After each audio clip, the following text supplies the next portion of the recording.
कैसे हो? नए वीडियो में आपका स्वागत है। आज मैं फिर से बात करने वाला हूँ एक ऐसी स्टोरी के बारे में। उस स्टोरी से आपको ऐसा लगेगा कि मेरे जीवन के अंदर भी ये करना ज़रूरी है। तो दोस्तों, एक लड़का था, उसका नाम था अर्जुन।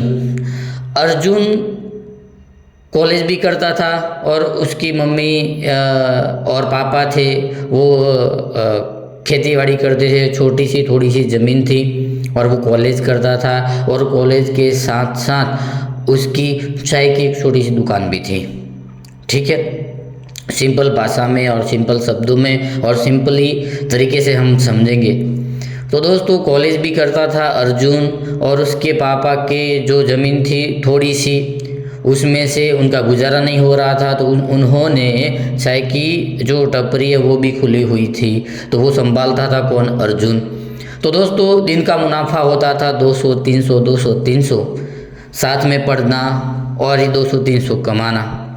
और मगर अर्जुन के पास थोड़ी सी अच्छी सोच थी, फाइनेंस वाली। ठीक है, आगे बताऊंगा फाइनेंस वाली क्यों बता रहा हूँ।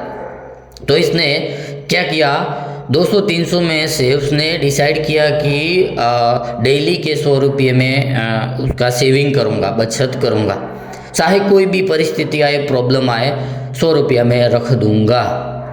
ठीक है, तो अर्जुन ने जो डेली के 200 300 प्रॉफिट होते थे उसमें से 100 रुपये उसने बचाए। यानी एक साल के 365 दिन के कितने हुए आप गिन लो, 36,500 जितने हो जाते। और बाद में उसने बैंक में एफडी किया और उसका जो भी प्रॉफिट आया उसमें से चाय की जो टपरी थी उसको बड़ी बनाई और बड़ी बनाने से टेबल वगैरह सब कुछ लगाया।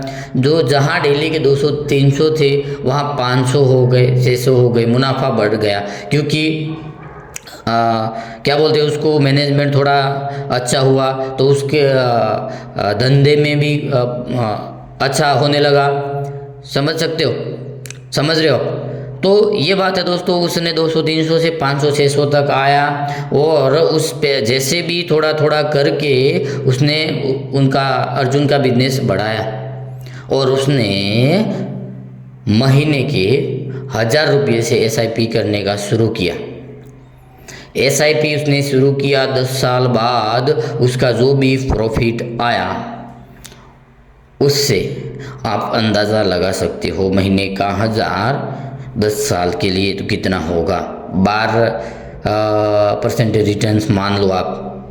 ठीक है, बहुत सारी बैंक है वो ज़्यादा भी दे रही है, लेकिन हम इतना मान सकते हैं। तो दोस्तों, कहने का मतलब ये है, मैं आपको सिंपली क्यों बता रहा हूँ कि आपको सेविंग करना है तो आप 50 रुपये भी कर सकते हैं, डेली के 100 रुपये भी कर सकते हैं, और महीने में एक मंथ का मिलाकर आप करना चाहते हो 2 से 3 हज़ार हो सकता है, अगर जिसको सेविंग करना है। अगर लाइफ में आपको आगे कुछ सेविंग करना है तो ये एग्जाम्पल है, आपके ऊपर फिट बैठ रहा है। ठीक है, ये एग्जाम्पल आपके अंदर कोई वीडियो देख रहा है तो आप सोच लो कि ये मैं ही अर्जुन हूँ, जो अर्जुन की जगह पर आप रख लो। भले आप कॉलेज नहीं कर रहे, आपकी चाय की टपरी नहीं है, आप कोई ना कोई मजदूरी कोई कर रहा है। अभी के टाइम पे मजदूरी 500 रुपये 400 रुपये हो गए दोस्तों।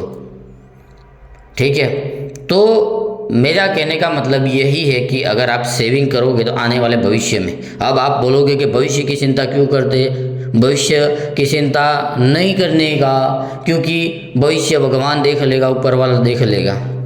तो मैं आपको छोटी सी जानकारी दे दूँ, भगवान ने ये सब कुछ बनाया है, उसमें भी भगवान का भी शुरू से लेकर अंत तक प्लानिंग है। ठीक है, तो प्लानिंग से चलना पड़ता है भाई साहब। तो जिसको भी सेविंग करना है तो ये एग्जाम्पल आपके ऊपर फिट है। अगर आपको सेविंग नहीं करना तो आपके ऊपर अनफिट है। ठीक है, तो दोस्तों, अर्जुन ने जैसे बचत की और अपना बिजनेस बढ़ाया, उसी तरह आपको भी कोई स्टूडेंट है तो उसके दिमाग में ये चल रहा होगा कि मैं जॉब नहीं करना चाहता, बिजनेस करूँगा, तो ये भी कर सकते हो। और जॉब करने वाले लोग भी साइड बिजनेस भी कर रहे हैं, कोई एक बिजनेस नहीं कर रहा। आज के टाइम में हर कोई बंदा 2 या 3 उसका बिजनेस होता है। ठीक है, तो ये छोटी सी जानकारी आपके लिए थी। कुछ अपडेट आएगी तो दूसरी वीडियो में बता दूंगा। तो वीडियो अच्छा लगा तो लाइक कर देना और अपने दोस्तों को भी शेयर कर देना ताकि वो भी सेविंग कर ले। जो भी पैसे हवा में उड़ा रहे, आज पैसे है कल है या नहीं पता नहीं, तो ये करना ज़रूरी है। तो मिलते किसी दूसरे वीडियो के अंदर, तब तक के लिए अपना ध्यान रखें। जय हिंद।